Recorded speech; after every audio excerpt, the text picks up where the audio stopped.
अजहू चेत गंवार, ना समझ अब भी चेत। ऐसे भी बहुत देर हो गई, जितनी न होनी थी ऐसे भी उतनी देर हो गई। फिर भी सुबह का भूला सांझ घर आ जाए तो भूला नहीं।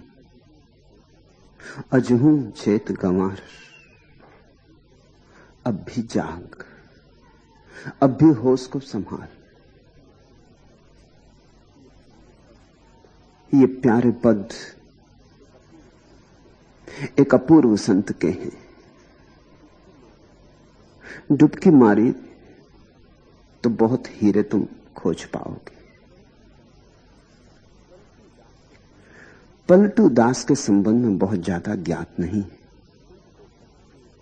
संत तो पक्षियों जैसे होते, आकाश पर उड़ते जरूर हैं लेकिन पद चिन्ह नहीं छोड़ जाते।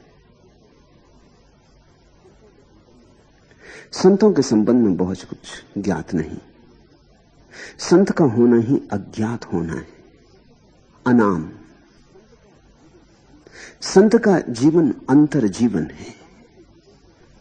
बाहर के जीवन के तो परिणाम होते हैं, इतिहास पर इतिवृत्त बनता है, घटनाएं घटती हैं बाहर के जीवन की। भीतर के जीवन की तो कहीं कोई रेख भी नहीं पड़ती। भीतर के जीवन की तो समय की रेत पर कोई अंकन नहीं होता। भीतर का जीवन तो शाश्वत सनातन समयातीत जीवन है। जो भीतर जीते हैं उन्हें तो वे ही पहचान पाएंगे जो भीतर जाएंगे। इसलिए सिकंदरों, हिटलरों, चंगेज और नादिर शाह, इनका तो पूरा इतिवृत्त मिल जाएगा, इनका तो पूरा इतिहास मिल जाएगा। इनके भीतर का तो कोई जीवन होता नहीं। बाहर ही बाहर का जीवन होता है, सभी को दिखाई पड़ता है। राजनीतिक का जीवन बाहर का जीवन होता है, धार्मिक का जीवन भीतर का जीवन होता है। उतनी गहरी आंखें तो बहुत कम लोगों के पास होती हैं कि उसे देखें, वो तो अदृश्य और सूक्ष्म है। अगर बाहर का हम हिसाब रखें तो संतों ने कुछ भी नहीं किया, तो सारा काम असंतों ने ही किया है दुनिया में। असल में कृत्य ही असंत से निकलता है। संत के पास तो कोई कृत्य नहीं होता। संत का तो कर्ता ही नहीं होता, तो कृत्य कैसे होगा?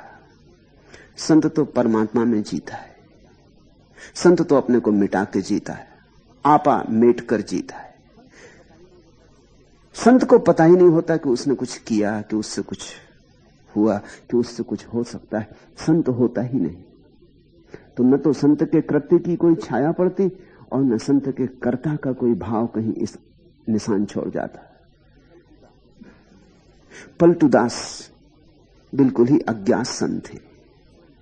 इनके संबंध में बड़ी थोड़ी सी बातें ज्ञात हैं,